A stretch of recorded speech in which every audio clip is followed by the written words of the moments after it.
नमस्कार मित्रांनो, मी हंसराज मराठे. माझे यूट्यूब चॅनल हंसराज मराठे सिंधबादमध्ये तुमचं पुनश्च एकदा स्वागत करतो. मी ऑक्टोबर 2025मध्ये स्वित्झर्लंडची ट्रिप केली. आम्ही आज सकाळी बासेलहून निघून इंटरलाकन OST इथे ट्रेननी आलो आणि इंटरलाकन OST इथून ग्रिंडलवाल्ड या स्टॉपला आलो. आता हे आम्ही उतरलो आहोत आणि तिथे स्टेशनपासनं थोडंसं चालत वरती त्या गंडोलाचं जे ऑफिस आहे तिथपर्यंत पायी जावं लागतं. बसही असते पण त्याची फ्रिक्वेन्सी थोडीशी उशिरा असल्यामुळे चालत आम्ही गेलो आणि चालत जातानाही तुम्ही एन्जॉय करता आजूबाजूचा परिसर. आता हे आम्ही त्या तिकीट ऑफिसपाशी वरती आलो आणि तिकीटं काढली आम्ही.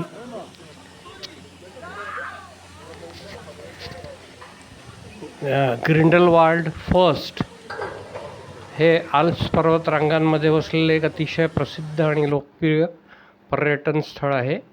हे ठिकाण त्याच्या निसर्गरम्य दृश्यांसाठी आणि अंगावर शहारे आणणाऱ्या साहसी खेळांसाठी जगभर ओळखलं जातं. आता समुद्रसपाटीपासून हे 2166 मीटर उंचीवर आहे. शिखरावर पर्यटकांसाठी अनेक थरारक गोष्टी आहेत आणि इथे फर्स्ट क्लिफ वॉक हा पर्वताच्या कड्याला जोडून तयार केलेला एक लोखंडी सस्पेन्शन ब्रिज, झुलता पूल म्हणता येईल आहे. यावरून चालताना खाली खोल दरी आणि समोर बर्फाच्छादित आल्प्स पर्वताची विहंगम दृश्य तुम्ही बघू शकता. यासाठी वेगळं तिकीट लागत नाही, केबल कारच्या तिकिटातच हे समाविष्ट असतं. आता हे तुम्ही बघू शकता, हे क्लिफ आहे आणि आत्ता हिमवर्षाव होतो आहे, तो आम्ही एन्जॉय करतो आहे.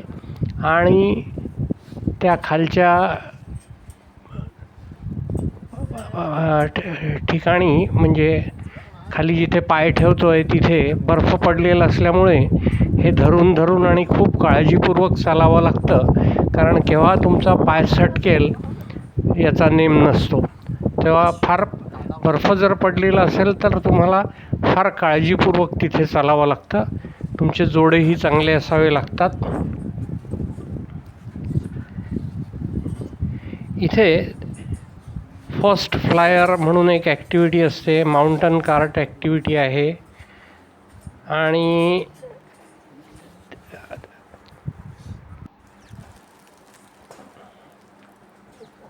येथे जाण्यासाठी ग्रिंडलवाल्ड गावापासून केबल कार पकडावी लागते, ज्यातून वर पोचायला साधारण 25 मिनटं लागतात. फक्त केबल कारचं तिकीट येणं जाणं सुमारे 75 CHF आहे. ॲडव्हेंचर पॅकेजेस हे वेगळे आहेत आणि इथे यायचा जो चांगला काळ जो आहे तो जून ते ऑक्टोबर आहे आणि आम्ही फॉर्च्युनेटली ऑक्टोबरमध्ये आलो होतो.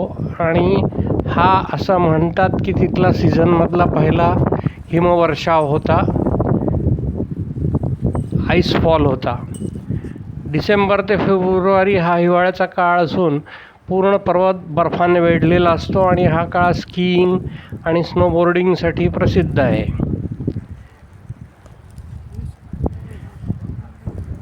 आता हे क्लिफ वॉकवरनं आम्ही चालत त्याचा जो शेवट आहे तिकडे चाललेलो आहोत.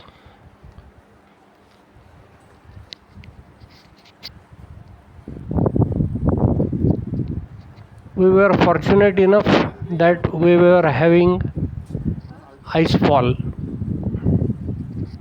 आम्ही आलो आणि आईसफॉल सुरू झाला. तो एक रोमांचक अनुभव आहे.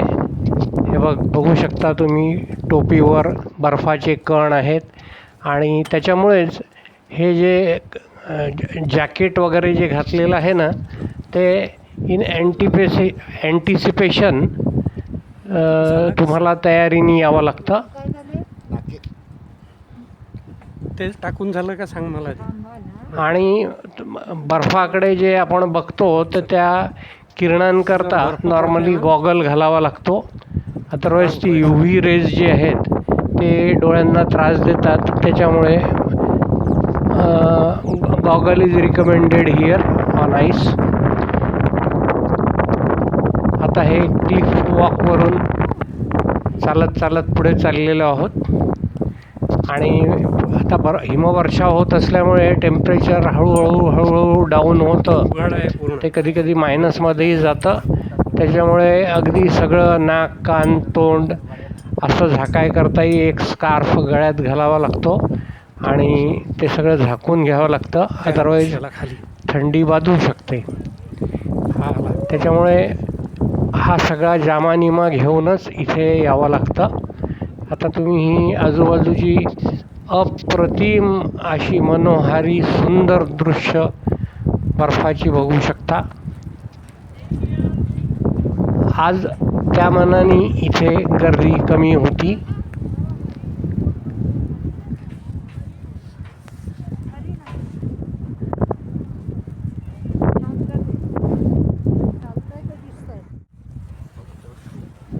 हे आता आम्ही त्या पॉईंटच्या टोकाकडे पोचतो आहोत आणि तिथे समोर तो जो स्पॉट आहे तो त्याचा डेड एंड आहे. तिथे उभे राहून फोटो काढतात. हे इथे एक आतमध्ये रेस्टॉरंट पण आहे आणि आजूबाजूला सगळा बर्फच बर्फ आहे कारण हिमवर्षाव चालूच आहे. तुम्ही बघू शकता की बर्फ पडतो आहे आणि we are enjoying like anything.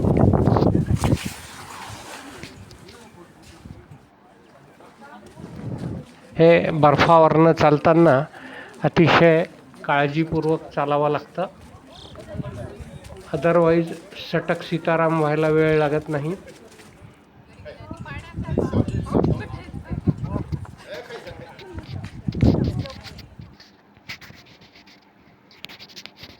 हे तिथे फोटो काढायकरता काही बोर्ड ठेवलेले आहेत.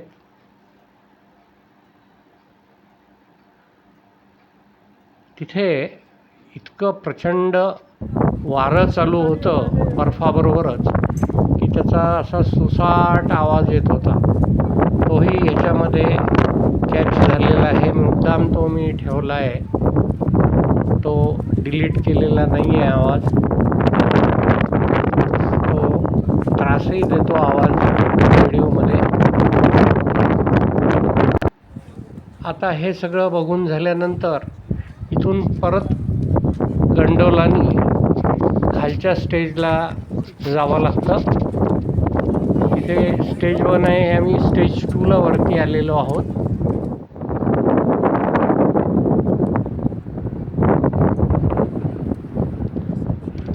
हा परत एक फोटो काढायचा पॉईंट आहे.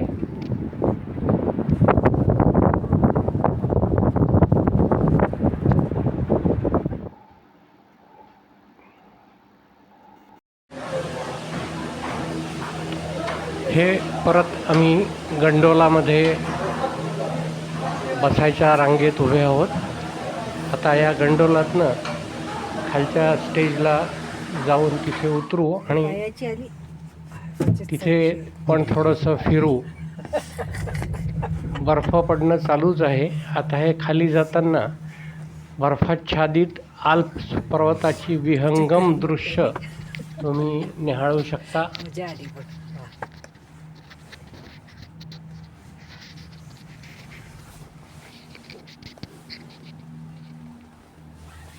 आणि बर्फ पडत आहे त्याच्यामुळे थोडंसं ढगाळ वातावरणही आहे. सूर्याचा प्रकाश पूर्णपणे नाही दिसत आहे. तेव्हा आता हे हळूहळू केबल कार किंवा गंडोला म्हणू शकता तुम्ही, यांनी खालच्या स्टेजवर जाणार आहे. त्या खालच्या स्टेजला तिथे बऱ्याच ॲक्टिव्हिटीज होतात. त्याचं वेगळं तिकीट तुम्हाला काढावं लागतं.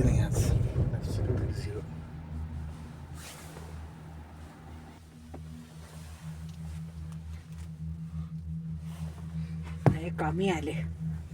बसून झाले. आता हे आम्ही स्टेज 1ला पोचलो आहोत. तिथे खाली एक रेस्टॉरंट होतं. आम्ही थोडंसं बाहेर येऊन सोबत काही पदार्थ आणले होते, ते खाल्ले, थोडीशी विश्रांती घेतली आणि मग परत तिथून निघून परत केबल कारमध्ये बसलो आणि केबल कारमध्ये बसून खाली पायथ्याशी आम्ही निघालो. परत सुंदर दृश्य रस्त्यात वाढवून ठेवलेली आहेत.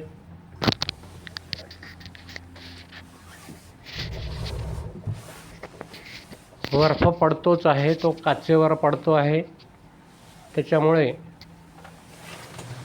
काचेतनं स्पष्ट असा व्ह्यू दिसत नाही आहे बर्फ पडल्यामुळे. आणि तो बाहेरचा बर्फ काही आतून साफ करता येत नाही. तर आता इथे खाली गेल्यानंतर परत जसे आम्ही आलो तसंच परतीचा प्रवास होईल.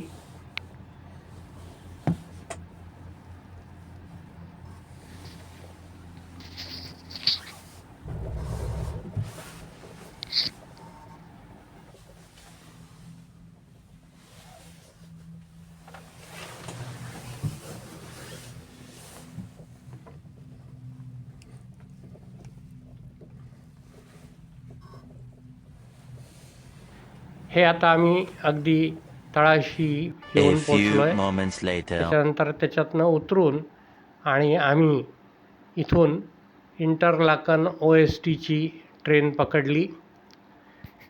इंटरलाकन OSTला पोचल्यानंतर परत ती ट्रेन बदलून आम्हाला बासेलची ट्रेन पकडावी लागणार आहे आणि मग बासेलची ट्रेन पकडून आम्ही बासेलला पोचू.